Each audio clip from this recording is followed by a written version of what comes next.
Bienvenue dans votre émission que vous attendez toutes et tous. Pour ma part, je me fais ce réel plaisir de partager quelques instants avec vous. Et aujourd'hui, je vais recevoir, comme il se doit, un monsieur, comme on dit, petit par la taille mais grand par le talent. Je le laisserai le soin de se présenter. Salut, comment tu vas? Salut, ça va? Bien? Très bien. En pleine forme? En pleine forme. Faut te détendre, hein? Je vais me détendre. Alors, je te laisse le soin de te présenter, de nous dire qui tu es exactement, de nous parler de ton nom, ton prénom, de tout nous dire sans gêne. Sans gêne, salut, moi c'est Marco Boussan. Je suis musicien depuis une trentaine d'années et voilà.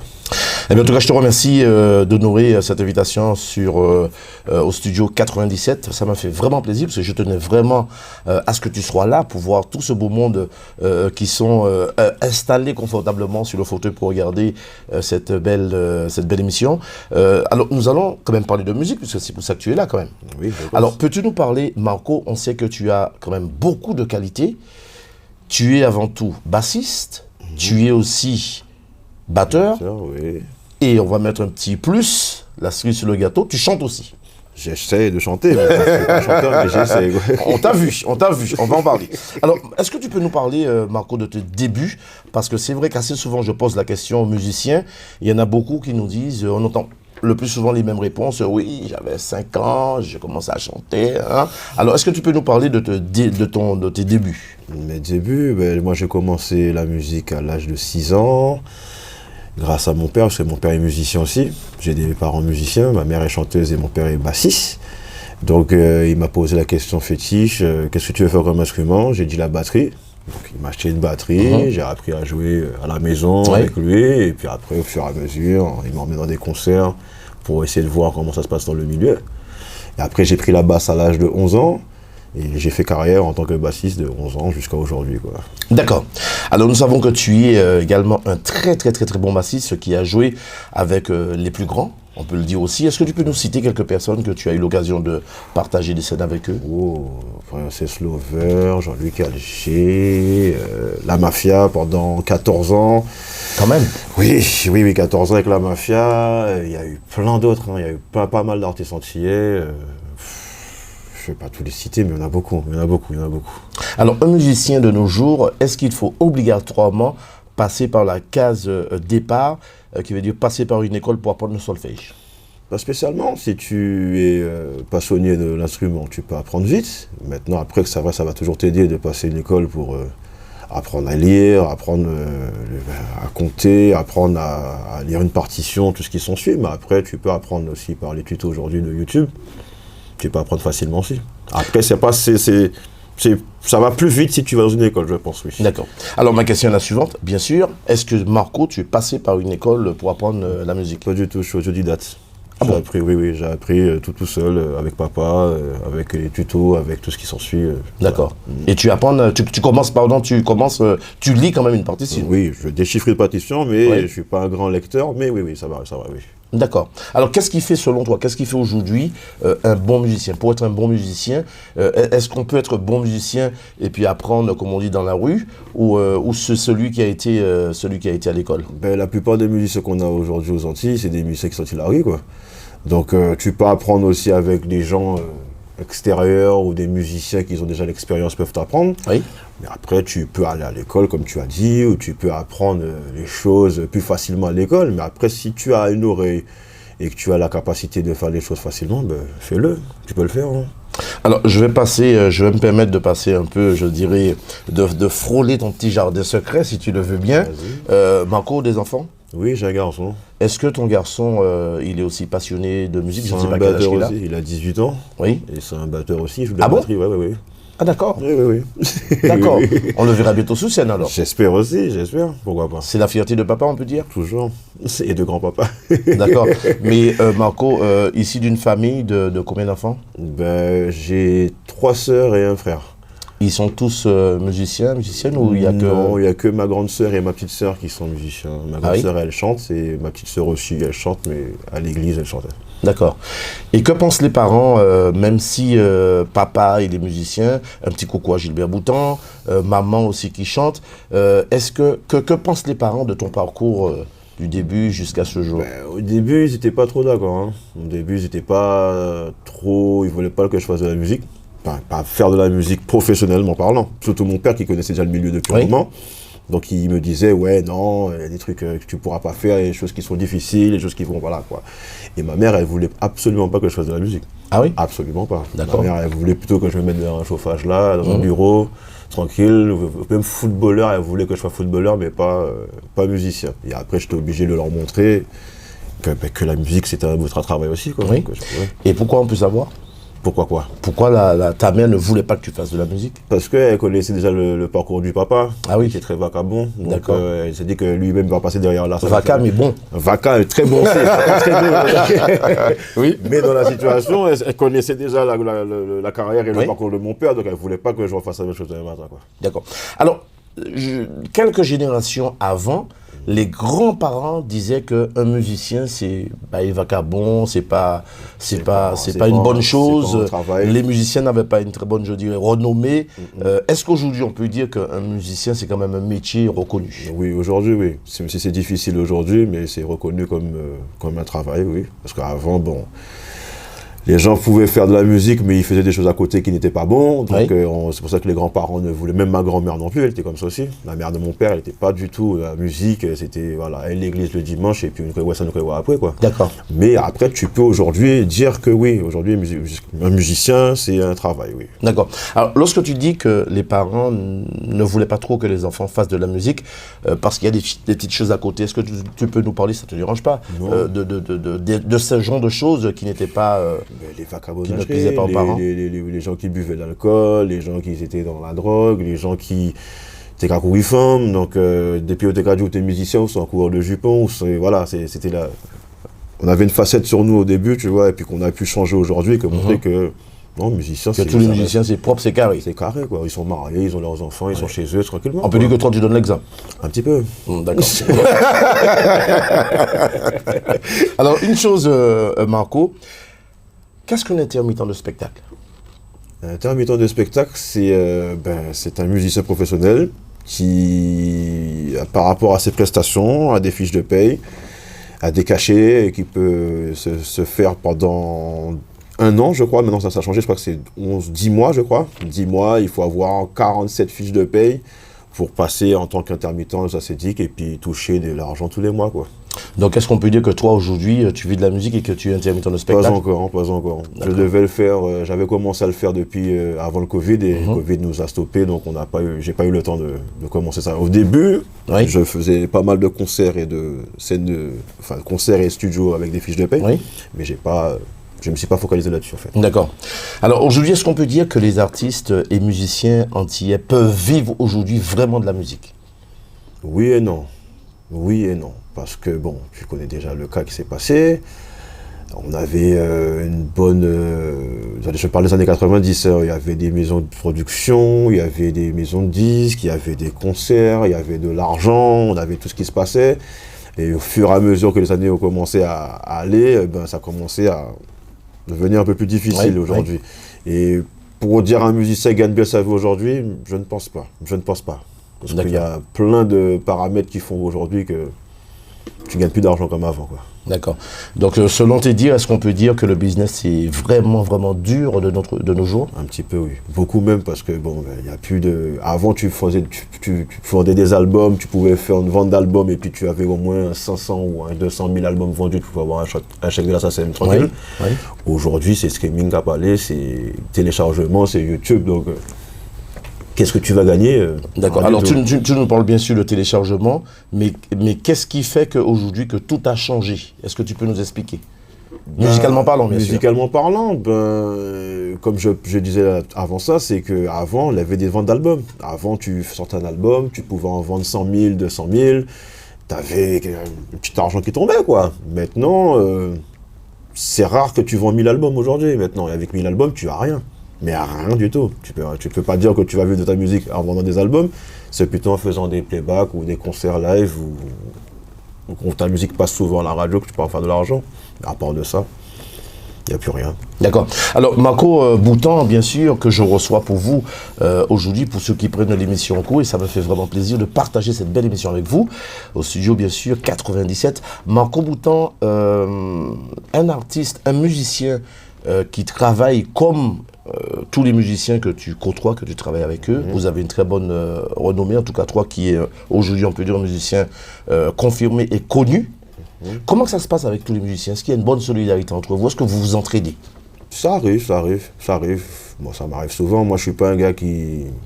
Je travaille pas tout seul. C'est-à-dire que si j'ai un problème, si je peux aider quelqu'un d'autre, si je peux... Voilà, si...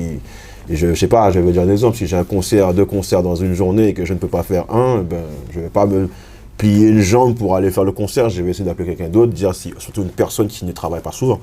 Parce que ceux qui sont déjà confirmés, ils n'ont pas besoin de travailler encore. Donc, oui, on s'entraide dans tout. Enfin, les anciens donnent aux plus jeunes des ouvertures, des choses. Moi, personnellement, j'ai eu pas mal d'ouvertures par rapport aux anciens musiciens, comme les anciens bassistes qui jouaient dans un groupe. Ils m'ont appelé parce qu'il fallait que je les remplace, et de remplacement, je suis resté là pendant des années. Mais aujourd'hui, ma génération ne sont pas trop dans l'échange. Dans l'échange, non. Dans l'échange et le partage. Et non, pas spécialement. Ils sont là et ils font leur beurre et puis ils regardent pas ce qui se passe à côté, s'il y a des gens qui ont besoin ou pas, quoi. Donc là, tu veux nous expliquer. Tu sais, il y a pas mal de gens qui regardent cette émission, Marco. Après, ça ne tient qu'à toi. Donc, ce que tu veux nous dire, c'est qu'il y a des musiciens qui sont quand même dans le milieu de ta génération, qui sont plus ou moins égoïstes. Un petit peu. Qui ne partagent pas le gâteau. Un petit peu, ouais. Et tu n'as pas peur d'avoir des représailles demain? Pas du tout, parce que je les vois. Donc, on les voit, tout le monde voit que c'est toujours les mêmes qui sont sur la scène. On les voit. Hein. Quand tu regardes des concerts, tu vois n'importe quoi. Moi, tu me voyais à un moment donné, tu m'as bien vu pendant des années sur des scènes partout. À un moment donné, tu ne me voyais plus. Parce que les gens ne partagent plus rien. Après, tu commences à te faire un nom. C'est par rapport à ton nom que tu peux essayer de voir demain matin, un artiste va t'appeler pour te dire « Ouais, est-ce que tu veux faire le concert avec moi ?» Mais sinon, une personne qui ont déjà leur noyau, ils sont déjà entre eux, ils auraient créé les mêmes moulins, ils auraient créé les mêmes bassistes, le même guitariste, le même pianiste, et puis ils font leurs affaires tout seuls. Alors, qu'est-ce qui fait que Marco Boutan soit aussi populaire? Parce que tout le monde parle de toi, on te connaît. Ben, j'ai fait pas mal de concerts quand même, dans ma petite carrière, en 30 ans quand même. J'ai fait pas mal de concerts, pas mal de gros concerts, j'ai enregistré pas mal d'albums aussi, j'ai participé sur plein d'albums, je ne vais pas compter aujourd'hui, mais plein. Et c'est par rapport au m'as-tu vu et puis les bouche à oreille. Les anciens me connaissent, les nouveaux me connaissent. J'ai travaillé beaucoup avec les anciens aussi, donc les anciens parlent et ça parle beaucoup. Ils ne sont pas sur Internet, c'est plutôt qu'à parler. Donc, ça a venu comme ça et puis les gens me connaissent parce que bon, quand je fais du travail entre parenthèses, j'essaie de le faire bien, quoi. D'accord. Alors, juste une petite idée que j'aimerais partager avec toi. Lorsqu'on regarde à la télé nos stars, les stars qui travaillent sur le plan national, tout autour, les paparazzi, tout le monde veut prendre des photos.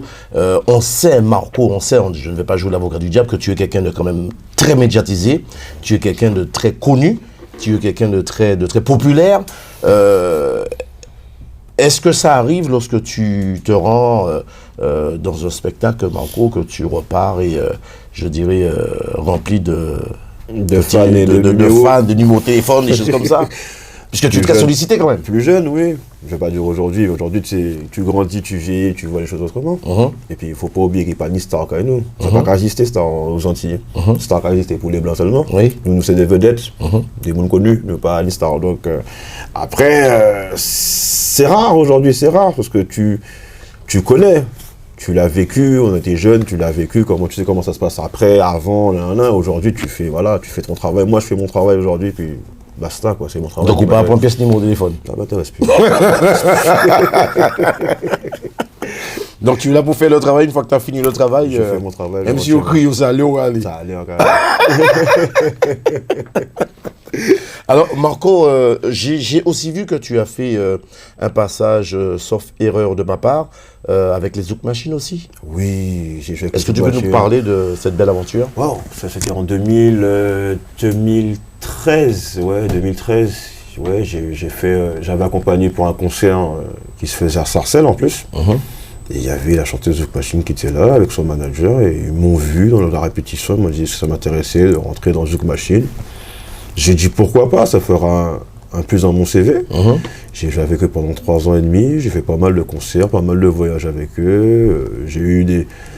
J'ai eu la reconnaissance du blanc genre après ça, tu vois. Donc là, j'avais le nec qui me connaissait. Maintenant que je passais sur TF1, France 2, les bails comme ça, là, j'avais des blancs qui venaient me parler aujourd'hui.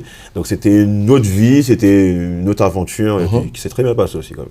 Et qu'est-ce qui fait que ça n'a pas duré? Je dis ça comme ça. Parce qu'il y a eu on me dit ça, des crochets. Des clics ou quoi, des trucs, des malentendus qui s'est passé avec le manager et on n'a pas continué l'aventure quoi en fait. D'accord. Est-ce qu'on peut dire que le musicien Marco Boutan, c'est un musicien qui est coûteux, qui coûte cher? Puisque assez souvent, tu es amené à faire la basse en studio pour les musiciens, d'accompagner en live. Est-ce qu'on peut dire que le cachet d'un musicien comme toi est onéreux? Non, pas du tout. Non. En studio, j'ai toujours gardé les mêmes prix depuis des années. À part si tu fais des gros concerts, si tu fais des gros lives, des gros événements, non, mais il y a un prix pour ça. Oui. Après les petits événements, je suis toujours resté pareil. J'ai jamais eu la grosse tête de prendre beaucoup d'argent. Je suis compréhensible, ni monde qui n'est pas ni positif, ni monde qui a dit voilà, si tu peux, est-ce que tu. Bon, on en parle quoi, on en parle. Mais après, je suis pas coûteux, non. Et comment ça se passe, Marco, lorsque tu es amené à travailler avec quelqu'un? Est-ce que tu travailles avec un agent ou que tu gères ton business toi-même? Je gère mon business. Comment avant, ça se passe exactement? Avant, c'était mon père qui gérait tout. Ah bon? Oui. Avant, quand le plus jeune, c'est. Pas des gars fait qu'aujourd'hui, ni pas des gars des gars. Je sais pas comment on fait ça. Ah non? Non. Mon père, il gérait tout, même par téléphone, les concerts que je pouvais faire, même quand j'ai commencé avec la mafia, c'est mon père qui a tout géré, quoi. Ah bon? Ouais, il a tout géré, les studios, les tournées que je suis parti, la première tournée de la mafia en 2003. C'est mon père qui a géré tout ça, les billets, tout ce qui s'en suivait, c'est lui qui gérait tout ça.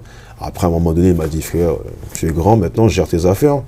Mais c'est pas pour autant que je l'appelle pas quand j'ai besoin d'avoir un petit conseil. Je l'appelle de temps en temps pour lui demander est-ce que tu penses que. Il est toujours là pour me conseiller. Après, le business, c'est bouche, hein, tu parles, on est au téléphone, on gère, et puis on se dit ce qu'il y a à se dire, et puis voilà, ça se fait 3-4 quoi. D'accord. Qu'est-ce que ça te fait, Marco, lorsque un musicien comme toi qui a connu le succès, on peut employer ce mot, qui a connu le succès très tôt et qui continue à vivre sur cette lancée? Succès très tôt, oui, c'est vrai, oui, j'ai commencé jeune. Ben oui, jeune, jouer avec la mafia, jouer avec... qui n'aimerait pas jouer avec la mafia? Jean-Philippe Martelly, j'en passe les meilleurs. J'ai joué avec... En fait, j'ai jamais joué avec le groupe Kassav, mais j'ai joué avec tous les membres de Kassav. En fait, j'accompagne tous les membres de Kassav. C'est que ce soit Jocelyne, Jean-Philippe, c'était loin, j'ai pas eu le temps, parce que je devais le faire aussi, mais il est mort avant. Nimro, Jacob, j'ai joué avec Claude Vamur quand j'étais avec Zouk Machine, donc j'ai joué avec tous les membres de Kassav, sauf que j'ai pas joué avec Kassav. Mais après, c'est vrai que quand tu commences jeune, tu vois les choses autrement, tu es fougueux, tu as envie de faire les choses fou.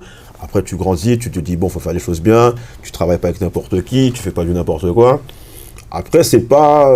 j'ai jamais eu la grosse tête depuis que je suis gamin. J'ai toujours resté le même. J'ai jamais des trucs, j'ai fait des concerts, des gros concerts. J'ai jamais changé, quoi. Qu'est-ce que tu gardes comme meilleur souvenir de tout cela? J'en ai plein des souvenirs, hein. J'en ai plein. Entre la mafia, entre les concerts en Martinique, en Guadeloupe, en Guyane, la Réunion, l'Afrique, les États-Unis, la carte de la France... les Bercy, les Zénith, les Olympias, les Bataclan, toutes les salles de Paris, j'ai plein de souvenirs, j'en ai plein. Après, le plus gros, c'est vrai, c'était la Lune Outre-mer qui s'est fait en 2015. C'était la première fois que je jouais à Bercy. Zénith, j'avais déjà fait plusieurs fois, l'Olympia aussi, mais le Bercy, c'est autre chose. Parce que là, Zénith, ça prend entre 8000 et 9000 personnes. Et le Bercy, ça prend quand même 20 000, quoi. Ah oui. Donc, c'est un autre univers, c'est autre chose, et puis... ça fait du bien aussi, ça fait du bien. Et la question, je dirais dans l'autre sens, quel est le plus mauvais souvenir que tu gardes de tout cela durant toute ta carrière? Je pense qu'il y en a quand même, au moins un mauvais souvenir. S'il y a des bons et des mauvais plans. Ouais, il y a eu des mauvais souvenirs, des souvenirs où quand t'es malade... et que tu dois jouer. Et tu dois jouer. Ça m'est déjà arrivé pas mal de fois, d'être malade, de jouer malade. Des mauvais souvenirs. Waouh. Belle question. Alors, je vais t'aider un peu, si tu le permets. Alors, Marco, j'ai beaucoup entendu parler de toi, et nous sommes là pour jouer la carte de la franchise. Hein. Nous sommes pas là pour nous faire...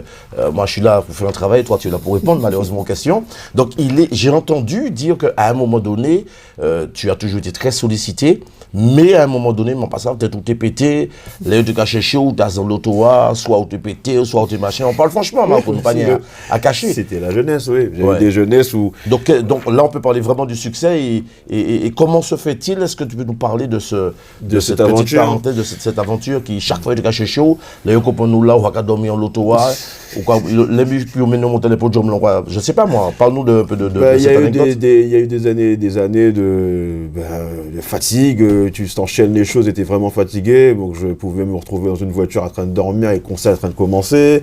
Il y a eu des années où j'ai eu des trous noirs, tu vois, où j'avais plus envie de rien faire.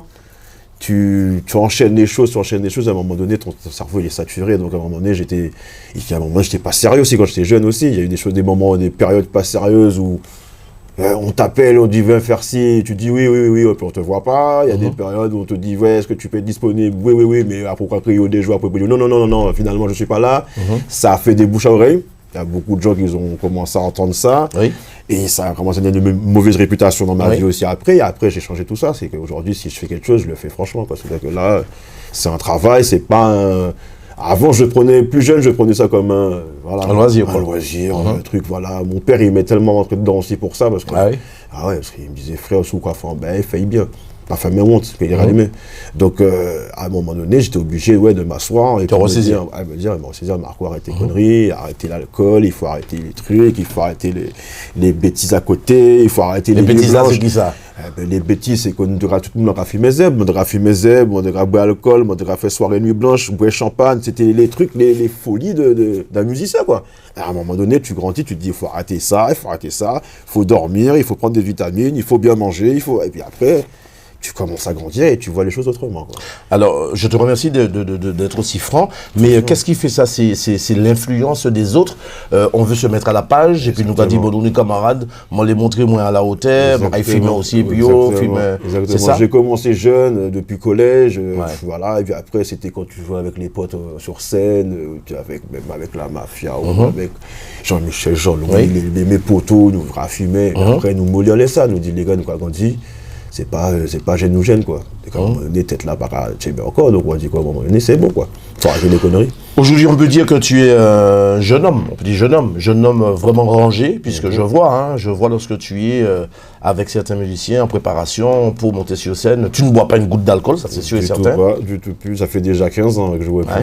15 ans que je bois plus d'alcool, Et qu'est-ce qui a fait une aussi bonne résolution? Les conseils des grandes personnes. Déjà, ma mère n'était pas spécialement pour ça, mon père n'était pas non plus sur ce genre de délire-là, donc il n'a pas allé bas, il a dit, mais c'est soit qu'on fait ça, soit qu'on finit là-dedans, fleurimé ou agisse ou bien frais, nous refiner un jour, parce que voilà, quoi. Et j'ai dit, pour pas arriver jusqu'à là, faut prendre les bonnes résolutions et puis se mettre droit, quoi. C'est très bien, très bien. Très bien. Alors, Marco Boutan, tu ne serais pas musicien, tu aurais choisi quoi comme métier? Ah, j'aurais été footballeur. Ouais. J'ai pas dit que j'ai regretté après, parce que tout ça là, on s'est dit, ah là là, on a dit peut-être que moi t'es pour faire footballer. Mais après, j'ai une belle vie dans ma musique, donc je vais pas dire que c'est du négatif, mais j'aurais été footballeur. Ouais. Et Marco, moi je m'en oui. Ah, mais c'est parce qu'on parlait de l'humain, c'est tout ça. Marco, c'est souvent mon carreau, pas me marcher vite. Ah ouais, mais c'est pour ça. Alors, Marco, tu aurais une baguette magique, tu aurais voulu changer quoi dans la vie? Ou dans ta vie? Tu aurais changé quoi? Je sais pas. Moi, je suis plutôt pour la paix, moi. Je suis plutôt pour l'union, tu vois. Que les gens soient plus dans le partage. Parce qu'on est arrivé, plus la période de Covid, ça nous a montré que nous n'étions pas terriens encore. Nous étions caca lolo même. Et c'est mon âge, depuis jeudi, depuis Covid, donc moi, c'est dit, ouais, il faut nous travailler ensemble, il faut nous faire des bails ensemble. Mais avant Covid, non, les gens se pensaient à eux seulement et ils ne pensaient qu'à qu'eux. Donc aujourd'hui, ça aurait été bien d'avoir un peu de paix, un peu de partage, un peu d'être humain, quoi. Il n'y a plus de gens humains aujourd'hui, c'est chacun pour soi. Qu'est-ce qu'il aime, Marco, dans la vie? Ah, j'aime beaucoup de choses. J'aime manger.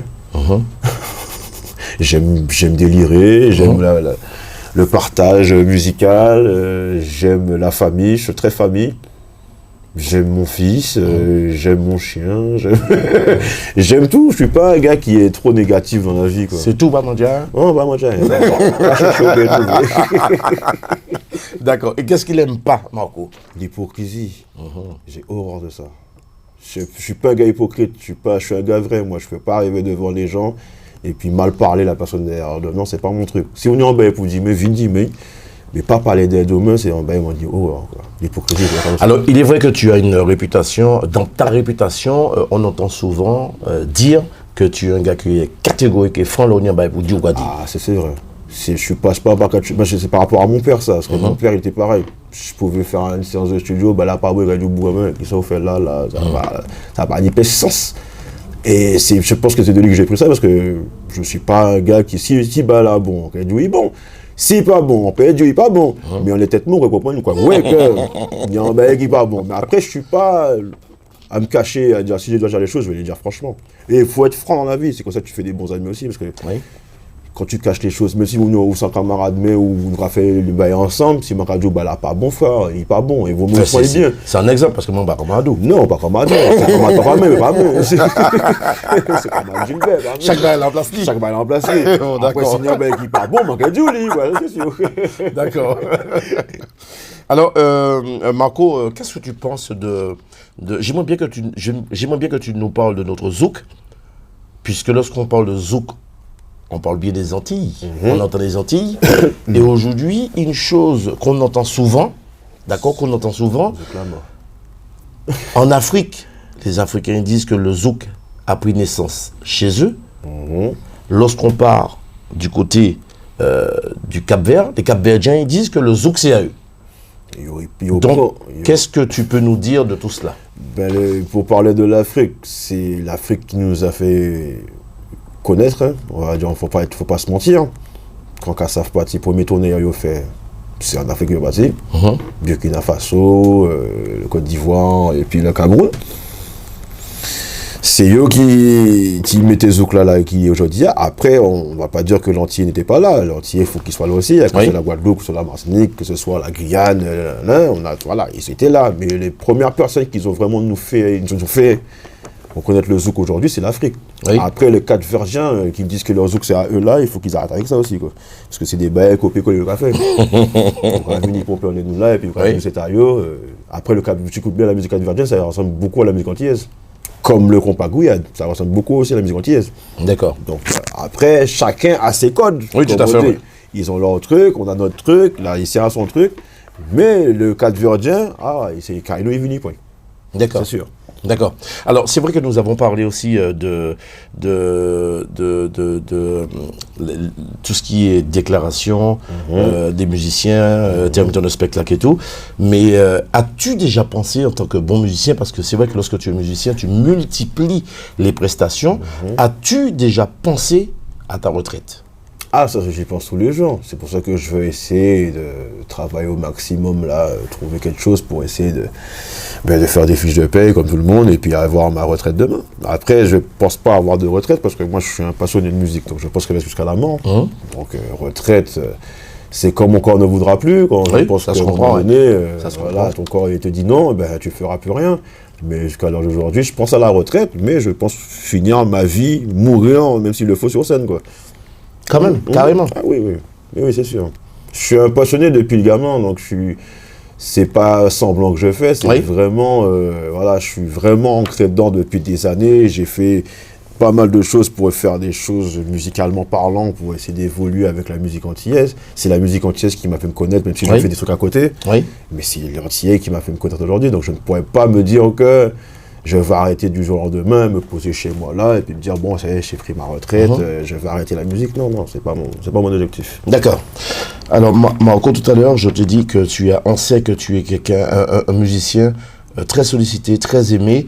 On va parler de fans. On sait aussi que tu as beaucoup de fans. Tous ceux qui regardent cette émission, y compris tes fans, qu'est-ce que tu aimerais leur dire aujourd'hui? Merci pour tout. Merci pour le soutien. Merci pour Ben, les messages qu'ils m'envoient, les félicitations, les partages, tout ce qui s'ensuit, hein, c'est grâce à eux aussi. C'est eux qui font le musicien, c'est pas le musicien qui se fait tout seul. Hein. Oui. S'il n'y a pas de fan, il n'y a pas de musicien. Donc, c'est Yoram et Théola, donc je leur dis merci pour tout. Hein. On parle de fans. Hein. Oui, oui, pas de femmes, hein, de fans. Oui, c'est ça. Alors, Marco, es-tu un musicien accessible tous ceux qui regardent cette émission, est-ce qu'il y a une possibilité de te joindre si éventuellement il y a des musiciens, des groupes, des musiciens, pas des groupes, hein, parce que tu es déjà dans un groupe, nous allons en parler. S'il y a des musiciens qui aimeraient te joindre, te contacter pour des séances de studio ou autre, est-ce qu'il y a une possibilité de te joindre, un numéro de téléphone, Facebook Bien sûr, il y a mon Facebook, j'ai mon Instagram. Tu peux donner, hein. Ouais, mon Facebook c'est Marco Boutan, mon Instagram c'est pareil, Marco Boutan, mon numéro, je vais éviter de le donner quand même parce que sinon c'est mon nom qui me pour rien. Mais après je suis accessible, c'est moi qui réponds à mes messages sur Facebook, c'est moi qui réponds à mes messages sur Instagram, les gens même me demandent des conseils ou n'importe qui, des musiciens ou des jeunes musiciens, des jeunes batteurs qui me demandent des conseils, je leur réponds. Je suis pas un gars fermé quoi, j'ai jamais été fermé, jamais été dans le... Tu m'envoies des messages et moi pas du vu puis pas de réponse. Non, c'est pas mon truc. Moi, je réponds. C'est une bonne philosophie. Je réponds à tout le monde. Oui. C'est une bonne philosophie. Alors, qu'est-ce que tu aimerais dire aux jeunes qui regardent cette émission, aux parents, papa, maman qui regardent cette émission et puis qui te trouvent brillant comme musicien et qui aimeraient avoir des conseils pour leur enfant, qui aimerait se lancer dans une carrière artistique. Le petit jeune qui a envie de se lancer, qu'est-ce que tu aimerais leur dire aujourd'hui? Si tu as quelque chose en tête, fais-le. Si tu as une passion, si c'est une passion, je parle pas de choses pour dire le m'as-tu vu, fais forme et puis j'en connais le reste. Si c'est pour faire de la passion, si c'est pour faire ton travail, ton métier, lance-toi, il y a des écoles, il y a des tutos, il y a des gens qui peuvent t'aider, il y a des anciens. Et c'est de faire bien, quoi. Si tu veux faire quelque chose, il faut toujours, comme tout travail, que tu sois menuisier, que tu sois charpentier, que tu sois... Il faut faire le travail bien pour avoir des récoltes demain. D'accord. Et puis c'est apprendre. D'accord. Le mieux c'est d'apprendre et puis tout ira bien, quoi. Ça marche. Alors on te voit assez souvent dans une formation, une groupe qui ne cesse de faire parler de lui, je veux dire les gentlemen de la musique caribéenne. Est-ce que tu peux nous parler un peu de cette formation? Cette formation, moi, ça fait 1 an et demi bientôt là que je suis avec eux. Je connais les musiciens depuis des années, que ce soit le guitariste, que ce soit le chanteur, que ce soit le bassiste, que ce soit tous les musiciens qui sont dedans, je les connais depuis des années. On a fait des concerts. Oui, tu peux citer des noms, hein, Oui, Alex Famibel, Athème, Johan Contrôle, Christian Contrôle, Jean-Luc Astran, Claude Lange, voilà, il y a plein de ces personnages, je les connais depuis 10, 15, 20 ans, quoi. Donc c'est des personnes, j'ai travaillé avec eux auparavant, tu as fait des concerts où j'ai joué dans tes concerts aussi, Alex, j'ai fait plein de concerts avec lui à côté, Athème, c'est pareil, dans le compas, on a fait plein de choses ensemble, on a fait Johan, il joue avec moi, voilà. C'est des musiciens qu'on se connaît depuis des années, moi, Alex m'a appelé, parce qu'il y avait 2 places à prendre, et il m'a demandé laquelle que je voulais prendre. J'ai dit, pour changer un peu, qu'on me connaît déjà en tant que bassiste, donc c'est bon, voilà, quoi. J'ai fait basse assez, donc j'ai dit, je vais faire un peu de batterie, quoi. Et j'avais déjà repris depuis 5 ans déjà, 5 ans la batterie. Et voilà, là, ça se passe super bien, je répète, j'évolue avec eux, ça se passe super bien. Bonne ambiance, bonne humeur, et puis voilà, il n'y a rien à dire pour le moment. Es-tu le plus jeune dans le groupe ou il y a aussi des C'est moi le plus jeune, ouais. C'est moi le plus jeune. D'accord. Je pensais que j'étais le plus vieux par rapport au pianiste, Johan, et Johan m'a dit, mais non, moi j'ai 40 ans bientôt. Là, je fais, là, je suis vraiment le plus jeune alors. D'accord. Je suis le dernier, ouais. D'accord. Est-ce que tu penses que de nos jours, c'est difficile ou chose facile de gérer, de véhiculer un groupe? Puisque les orchestres, quoi qu'on puisse dire, ça ne dure pas. Hein. Ça dépend de ce qui se passe à l'intérieur. Oui. Ça veut dire que s'il y a des musiciens qui font ça pour un hobby ou un passe, ou les boucas qui travaillent à côté et puis qui viennent faire musique pour 50 watts, à un moment donné, il faut se dire, les gars, il faut arrêter les conneries, quoi. C'est un travail. Donc, si on fait un travail, il y a un cachet derrière ça, il y a une organisation, il y a des répétitions, il y a une logistique, il y a plein de choses à côté. Donc maintenant, les groupes qui ne durent pas pendant des années, c'est parce qu'il y a un truc qui se passe à l'intérieur du groupe qui n'est pas bon. Maintenant, si tu as un groupe qui travaille et puis qui se met au travail comme ça doit se faire comme un vrai groupe, tu regardes qu'à ça fait 40 ans qu'ils existent. C'est pas la même époque. Oui, mais ils sont là aujourd'hui encore, hein, même Oui. si, bon, père à son âme, comme il est mort, mais ils étaient là pendant 40 ans, quoi. Et ils ont évolué avec le temps. Des années 80, 90, 2000, 2020, ils ont évolué avec le temps, quoi. Et est-ce que tu penses que les gentlemen de la musique caribéenne peuvent éventuellement Si on est comme jouer aussi longtemps? Bien sûr, si on est comme on reste aujourd'hui là, simple, on n'a pas la grosse tête et puis on avance soudé avec le groupe, bien sûr, oui, on peut aller loin. Est-ce que tu peux nous parler un peu du chef d'orchestre Alex Famibel? Alors Alex, c'est chef, c'est un grand mot, hein. Il est très pointilleux, mais il n'est pas chiant. Donc ça veut dire que tu peux avoir des idées, il va jamais te dire non, ça m'intéresse pas ou je veux pas écouter. Il a l'écoute à tout et puis après c'est un gars qui je connais depuis des années donc j'ai pas besoin de parler beaucoup avec lui. Hein. On se regarde et on se comprend tout de suite. Hein. Il sait quand je suis fâché, il sait quand je vais bien, il sait que quand je vais faire un truc, il va dire non, fais pas ça là, évite, c'est là, et puis il me connaît donc il n'y a pas de problème avec lui non plus. D'accord. Alors, lorsqu'on parle de live, il y a beaucoup de musiciens, je vais faire une petite comparaison, hein. Les Haïtiens, par exemple, ce sont des musiciens qui font que du live, d'accord? Et nous sommes, je dirais, aux Antilles, un peu, sans pour cela jeter la pierre sur qui que ce soit, ou porter de mauvais jugements, mais c'est vrai que nous sommes aux Antilles passionnés par le playback. Nous avons aussi aux Antilles des musiciens très chevronnés qui font du live. La différence, elle est où exactement? Puisque nous avons des musiciens qui refusent catégoriquement de faire du playback. Nous avons de notre côté aux Antilles des musiciens qui préfèrent peut-être faire du playback, peut-être pour essayer de gratter un peu d'argent facilement. Et le live nous manque. Donc on commence à perdre un peu, je ne dirais pas notre culture musicale, mais il y en a qui sont beaucoup plus, je dirais, devant, je dirais beaucoup plus avancés que nous. Lorsqu'on parle du live, aux Antilles, il reste pratiquement plus de groupes, plus d'orchestres. Or que nous avions tellement d'orchestres à Martinique, les théorèmes, il y en avait tellement que je ne prendrai même pas le temps de citer tous les noms. Mais aujourd'hui, qu'est-ce qu'il y a comme groupe aux Antilles qui tournent vraiment, qui sont en place? Je ne sais pas. Qu'est-ce qui fait que aux Antilles, ça ne tient pas? C'est par rapport déjà à l'organisateur. Hein. L'organisateur, il sait qu'il va faire plus d'argent s'il fait un playback. Il n'aura pas des musiciens à payer, il n'aura pas de sonos à payer, il n'aura pas de... Voilà quoi. Donc, tu penses que c'est la faute de l'organisateur ou c'est la culture qui veut ça? Je pense que c'est les organisateurs. Hein. Parce que notre culture, elle est restée la même. Hein. Tu remarques bien que pendant les grandes vacances, on a des groupes qui jouent pendant les grandes vacances. Bon, tu connais pas les groupes. Il y a quand même Zigla, il y a toujours la Perfecta qui... Pas la Perfecta, oui, la Perfecta joue toujours. Il y a toujours Simon Jurat qui fait des concerts. Oui, mais à deux vitesses quand même. À deux vitesses. Qui veut dire, il faut parler franchement, on les cassé, on les ravier prend. Ça qu'arriver, oui, ça qu'arriver. Mais après, c'est par rapport, comme je te dis, c'est par rapport à ce qui se passe dans le groupe. Il y a des trucs qui se sont passés dans le groupe qui fait que le groupe a cassé. Comme je dis, pour tous ceux qui regardent cette émission, je ne porte pas de mauvais jugement. Moi non plus.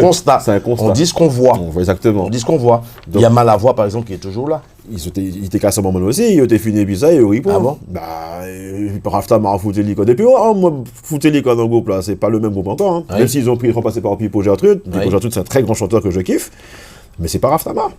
Raftama restera Raftama dans Malavoie. Donc il est revenu après, ils ont recommencé, ils font des concerts, ils font des choses par-ci. Mais il y a plein de groupes qui se sont arrêtés. La Perfecta, ils ont arrêté pendant un moment, ils ont repris. Malavoie, on les voyait plus à un moment donné, ils ont repris aussi. Il y a plein de groupes, des petits groupes de jeunes qui se font, voilà quoi. Mais c'est les organisateurs qui font ça. Aujourd'hui, si on n'est pas en vacances, si ce n'est pas les grandes vacances, il n'y a pas spécialement grand-chose qui se passe en Martinique et en Guadeloupe aussi. Alors tu parles de grandes vacances, mais il y a des groupes, les groupes que tu me parles là, ce n'est pas des groupes qui tournent toute l'année, parce que les grandes vacances, je pense que, je ne dirais pas forcément un phénomène de mode, mais les grandes vacances, on monte un concept pour tourner. Les grandes vacances, et puis à part ça, bon, les mecs, ils sont au repos total, je ne sais pas. Ils font là des concerts, mais ils ne font pas des concerts toute l'année, quoi. Oui. C'est-à-dire qu'à un moment donné, quand tu as fait les grandes vacances, septembre, c'est la rentrée, donc on est en pause là pendant un mois, là, on ne peut pas faire rien. Il y en a qui font des trucs à côté, qui essayent de faire des concerts, mais ils sont en pleine période d'entrée, donc de la rentrée, donc tu ne pourras pas faire grand-chose. Après, tu as les mois d'octobre, novembre, décembre, c'est pas un concert qu'on fait, c'est chanter Noël. Oui. Donc chanter Noël, c'est pas Yoga crier. Après, tu as les janvier qui reviennent, janvier, février, c'est les périodes carnaval. Carnaval, c'est pas seulement les moulins pour faire carnaval. Après carnaval, c'est carême. Donc carême ou parfois rien non plus en carême. Et puis tu reprends en avril, juin, juillet, août. C'est terminé.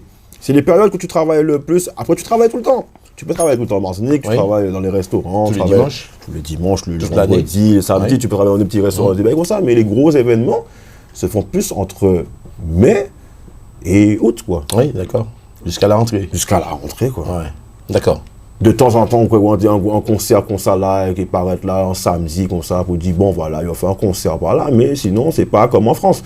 En France, avant Covid, il y avait des concerts tout le temps. Tu avais des gros événements, tu avais des concerts en plein air, les trucs qui se font en Sarcelles, qui sont faits par espace, il y a des trucs qui se faisaient chaque mois, il y avait un truc qui se faisait en France. Il n'y a pas de carême en France en mois de mars. Hein. Ah oui.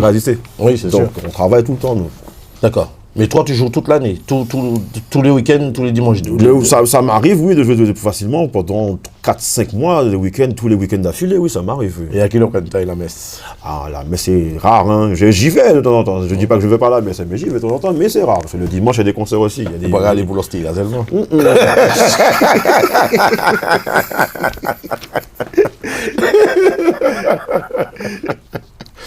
Mais en tout cas, Marco, franchement, ça me fait vraiment plaisir puisque je voulais absolument que tu viennes voir, je dirais, être en face du public, puisque le plus souvent, les musiciens qui sont toujours, je dirais, lorsqu'on les voit, ils sont toujours au travail, en prestation. Derrière, on les voit pas, quoi. Oui, c'est ça. Et le public, les fans, le public n'a pas trop le temps de faire vraiment, d'approfondir cette connaissance avec vous. Donc c'est pour cette bonne raison que j'ai absolument voulu que tu viennes sur le plateau de Studio 97 pour éventuellement nous parler un peu plus de toi. Ça me fait plaisir et j'espère que vous qui êtes vraiment bien installés sur votre fauteuil à regarder cette belle émission, ça me fait plaisir d'ailleurs de le partager avec vous en espérant que tu reviendras nous voir quand tu voudras. Hein. Tu connais déjà l'adresse, tu connais l'adresse, il suffit de frapper à la porte, il y a aucun souci, on t'ouvre à la porte. Je serai toujours le bienvenu, il n'y a pas de souci. Voilà.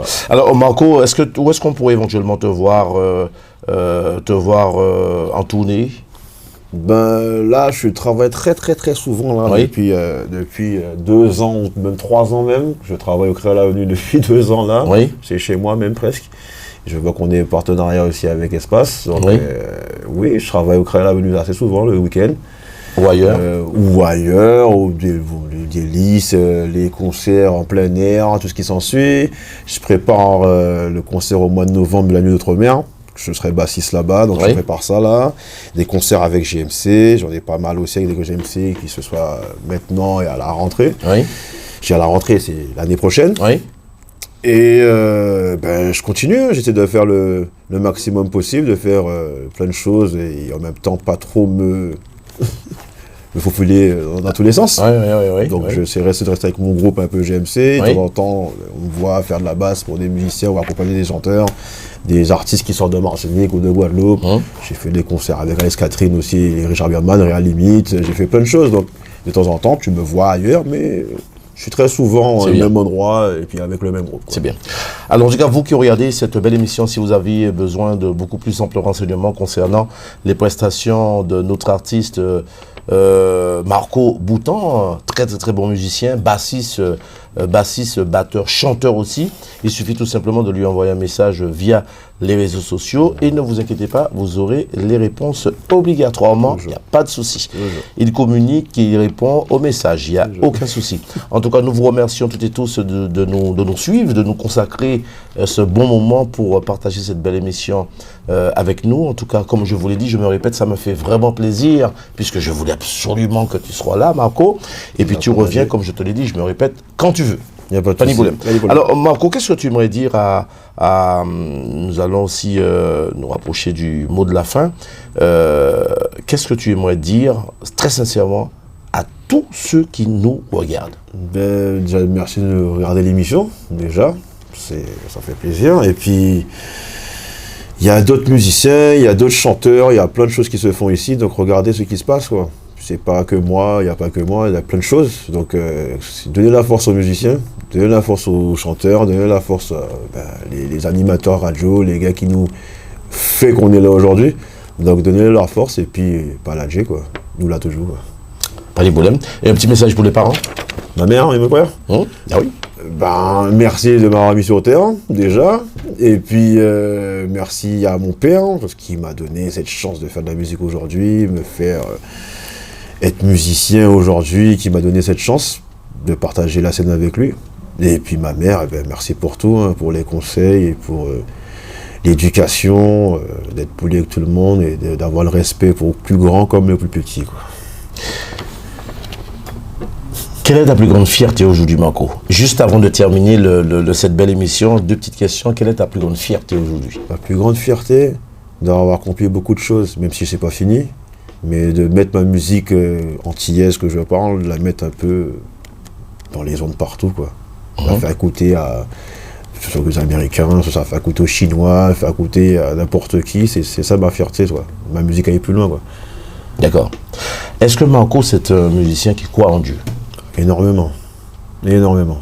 Alors la question est la suivante, c'est vrai que je pose souvent cette question, puisque lorsqu'on parle de Dieu, on parle aussi de la vie, on parle aussi de la mort, puisqu'il n'est pas qu'à aller sans l'autre. Lorsqu'on croit en Dieu, est-ce que ça peut arriver qu'on ait peur de la mort? Comme tout le monde, je pense. On a tous pas peur. comme tout le monde. Ah, ni monde qui paie la mort. Si on pas paie la mort, c'est pour pas marcher encore, ou pas voler. Mais après, en même temps, il faut se dire dans la vie que tu arrives dans la vie et tu vas repartir de la même manière. Donc tu peux pas te dire dans ta vie que tu vas être éternel, tu vas vivre pendant 150 ans, c'est impossible. Tu peux être là, tu peux mourir demain matin là, tu peux faire un accident, tu peux, voilà quoi. N'importe quoi peut t'arriver et mourir demain matin. Donc il faut se dire que tu arrives, tu es sur Terre et tu vas repartir de la même manière aussi, et il faut s'y attendre à n'importe quel moment, quoi. Alors les questions que j'enchaîne, que j'ai aussi omis de te poser, durant la grande période de Covid, un musicien qui vit que de la musique, tu l'as vécu comment? Moi j'ai travaillé mes instruments pendant 2 ans. J'avais, voilà, je suis en appartement, donc je peux pas mettre une batterie acoustique chez moi. J'étais obligé de m'acheter une batterie électronique et puis travailler dessus pendant 2 ans, qui m'a permis d'avoir un peu plus d'assurance aujourd'hui et être plus en confiance derrière mon instrument. La basse, bon, je connais, donc je faisais mes séances studio, on m'envoyait des morceaux, on m'envoyait des albums, je faisais mes enregistrements à la maison, virement fait, et puis voilà, toute la fête. Mais j'avais beaucoup de temps pour travailler mon instrument. C'était la grosse période où j'ai le plus travaillé en tant que batteur derrière ma batterie, les 2 ans. D'accord. Et qu'est-ce que ça t'a rapporté? Beaucoup de choses, hein. Comme je te l'ai dit, j'avais plus d'assurance, j'avais moins peur, j'étais pas en stress quand je monte sur scène, j'avais pas peur de dire parce que ça t'arrivait ou ça t'arrive toujours Moins aujourd'hui, mais au début, oui. Au début, je stressais de dire est-ce que je vais pas faire un truc là, est-ce que si je fais ça là, ça va être bon, est-ce que je vais faire ça là. Maintenant, je réfléchis plus, je monte derrière le set comme si, voilà, j'étais à la maison, j'allais prendre mon petit déjeuner, voilà quoi. Maintenant, par rapport à le travail que j'ai fait à la maison, ça m'a donné plus confiance en moi, oui. Est-ce un métier difficile? Musicien? Oui. Oui, un peu, oui, quand même. Il y avait des années où tu pouvais te dire, ouais, tu vivais bien, il y avait de l'argent, il y avait des revenus, il y avait des studios, il y avait les séances studio tous les week-ends, tu pouvais faire quelque chose, mais aujourd'hui, c'est devenu rare. Tu peux en vivre bien si tu tournes avec un tourneur, si tu as des gros groupes, des chanteurs connus, des chanteurs français, la variété française, des trucs comme ça qui t'appellent pour faire des tournois avec eux. Ouais, là, tu verras autre chose. Chez nous, nous pas ni tourner, nous pas ni manager, nous pas star. Il y en a. Il y en a. Il y a beaucoup de managers, d'après ce que j'entends. Oui, il y a des managers, mais est-ce qu'il y a fait au travail? Ah ben je sais pas. C'est la question. Je sais pas. Sinon, comme je t'ai dit tout à l'heure là, nous pas ni stars quand nous. Nous, c'est des vedettes. Nous, ah bon? Ah oui. Il y en a beaucoup. Ah, mais frère, on a des gens connus, des gens qui ont vendu des millions d'albums. C'est pas pour autant une star. Hein. Des millions? Ah oui. Aux Antilles? Oui. Ah bon? Comme qui? Sonia Dersion, Jocelyne Béroir, Kassav, Francky Vincent, la compagnie créole, Zouk Machine, c'est des personnes qui ont vendu des millions d'albums. C'est pas pour autant une star. Alors, puisque tu nous parles de Francky Vincent, je rebondis dessus. Qu'est-ce que tu penses de l'artiste Francky Vincent, je parle, qui, par rapport à tout ce qu'on voit, à son comportement, la façon qu'il parle des musiciens, parce qu'il a dénigré ses musiciens quand même. Ah ouais, il faut le connaître pour voir. Francky Vincent, c'est un gars qui a un passé, qui a un passé difficile aussi. Il a vécu pas mal de choses dans sa vie. L'antillais l'ont craché dessus. Je parle l'antillais, je parle du Martiniquais, je parle du Guadeloupéen. Il a marché l'émissier. Et aujourd'hui, il prend sa revanche, quoi. Parce que l'émissier, je dis, il n'est pas bizarre à rien. Personne. C'est parce que c'est pas ces nègres-là qui a fait manger. Tu penses qu'un être humain n'a rien besoin de l'autre? On a besoin de l'autre, certes. Mais à un moment donné, quand tu vas demander à une personne de l'aide et puis mon radio, ce que je ne vais pas dire aujourd'hui, eh ben, à un moment donné, tu te fais toi-même. Et lui, aujourd'hui, il n'a pas besoin du nègre pour travailler aujourd'hui. C'est le blanc qui a fait le travail. Je ne passe pas du coq à l'âne. Je prends un exemple similaire. Eugène Mona, il a fait appel, que son âme repose en paix, il a fait appel, je parle de lui puisque j'ai eu l'occasion de partager des choses avec lui, puisque c'est un voisin au Marigot, hein, même s'il était d'origine du Marin, mais il était aussi du Marigot, c'était un voisin. Et j'insiste en disant que j'ai partagé des choses avec lui. On va pas faire concert et pays, mais nous partager des bagailles ensemble. Et il a fait appel, il a fait des demandes, il a sollicité le peuple pour l'aider. Personne n'a aidé. Il a fait une chanson. Il est mort. Il a lancé des messages, mais c'est pas pour cette bonne raison qu'il a dénigré son peuple. Non, il n'a pas dénigré son peuple parce qu'il était là et il a demandé à son peuple de l'aider parce qu'il était en difficulté. Il avait des difficultés financières, il le disait. Et c'est pas quand Bouga fait l'argent. C'est pourquoi attendre que le gars meure pour que demain matin on va acheter ses albums, Le gars était jusqu'à à la maison de production, demander de l'argent, savoir si ça avait récolté de l'argent les albums qu'il vendait. Il a dit ah ouais, il n'a pas même dit Bougami, mais en 5 000 francs, mettez 100 poches toujours. Il a tenu l'argent puis il n'a pas Bouga, il va attendre que Bouga mort pour lui faire l'argent rentrer. Et il a fait de l'argent rentrer. Alors qu'est-ce que tu penses de tous ceux, les associations, nous on va parler franchement, les associations, tous ceux qui prennent l'initiative, je le dis, tous ceux qui prennent l'initiative aujourd'hui, de rendre hommage à un être disparu, l'artiste ou l'homme ou la personne qui est plus des nôtres, qui est mort, qui est décédé et enterré. Est-ce que c'est une bonne chose? Pourquoi ne pas donner à l'autre sa juste valeur pendant de son vivant? Qu'est-ce que tu penses de ça? Parce que je prends l'exemple de Kassav. Kassav, de varier pour côté mort, tout le monde a besoin de faire hommage. Est-ce que tu penses que c'est une bonne chose? C'est une connerie. Moi, je pense que c'est une grosse connerie parce que la personne est là, vivant, il peut te faire des choses bien, récolter des choses bien, ça ne pas qu'à faire. Depuis Mouga mort, j'ai vu par tous les artistes au milieu entier que c'est n'importe qui. Déjà, j'ai même vu avec Michael Jackson. Déjà, on va parler de lui. Boité endetté, boité presque tout ni. Mouga mort. C'est ce qu'on dit. Non, c'est ce qu'on dit. Après, il a une vie, il a de l'argent, mais il n'était pas milliardaire comme il était dans les années 80. Mais il n'était pas le plus pauvre quand même. Voilà, tu sais déjà. Il n'est pas le plus pauvre qui monte. C'est sûr. Mais il n'était pas comme avant. Eh bien, le gars est mort en espace de 4 semaines. La maison de Sony a dû prendre des milliards d'argent. Non, le lendemain. Depuis le lendemain. Le lendemain même. Depuis Bouga, moi, il a tiré Bouga Flap. Le lendemain matin, il a fait l'argent rentrer parce que l'album de Gabon Conrad. Bouga mort. Ils t'attendent Bouga mort pour vous mettre Bouga riche. Ça sert à rien. Bob Marley, c'était pareil. Bob Marley, il dit dans une interview, il n'a pas de richesse. Il a eu de l'argent, mais il n'a pas de richesse. Depuis Bouga mort, regardez les Marley, je dis, il y a des gros cailles, il y a tout bête parce que les gens achètent quand les gens sont morts. Profitons pendant qu'ils sont encore vivants. Saint-Éloi, c'est pareil. Les restants, c'était pareil. Jeff Joseph, c'était pareil. Toutes les personnes, c'est quand ils sont morts qu'ils ont fait de l'argent. Alors, Marco Bouton, est-ce que tu es celui, le musicien, qui peut éventuellement dire à l'autre félicitations, ce que tu fais, c'est bon, je te félicite. Est-ce que tu es celui qui donne aux gens, à l'autre, sa juste valeur, quoi, valoriser? Bien sûr. Même si c'est un chambre avec une idée 300, 400, quand il s'est fait en instrument, je vais lui dire vas-y, continue, c'est bien, ça va le motiver encore plus. Et les gens qui font des choses bien dans le milieu, il y en a plein qui font des trucs bien. Donc c'est pourquoi pas, yo pas qu'à dire. Moi je vais leur dire, si j'ai quelque chose à dire à quelqu'un, je leur dirai bravo, félicitations. Oui. Mais c'est pas tout le monde qui m'aime mon qui m'aime. Tu penses que c'est un mal-être de notre culture, on n'ose pas, on ne veut pas, on ne veut pas dire à l'autre c'est bien ce que tu fais? On devrait. Pourtant, si on fait quelque chose de bien, le petit monde là, c'est bien qu'il fait. Pourquoi on doit se cacher, dire, ou ne rien dire, ou de regarder les choses? C'est qu'on les monde là, c'est ou qu'on fait en vidéo, ou qu'on fait en clip, on y 500 000 vues, mais on y 3 j'aime seulement. Donc ça veut dire qu'il y a 500 000 maquerelles qui gardaient, mais il y a 3 personnes seulement qui mettaient j'aime. Pourquoi? Les 500 000 qu'ils ont regardé, dites quelque chose. passez le message, partagez, faites les choses bien. Pourquoi les gens ne sont pas... L'antillais, je parle, parce que le blanc n'est pas pareil. L'antillais est toujours à regarder ce qui se passe, mais à ne rien partager. Alors, est-ce que tu penses que c'est quand même quelque chose de vraiment concret, cette histoire de vue, puisque aussi, on peut dire que il y en a qui aujourd'hui, ils ont 20 vues, et puis des mots regardent à 1000, parce qu'il y a aussi ceux qui boostent les vues. Il y en a qui achètent les vues aussi. Oui. Ça arrive. Maintenant, quand tu as des vues sur un réseau social, ça ne veut pas spécialement dire grand-chose. Hein.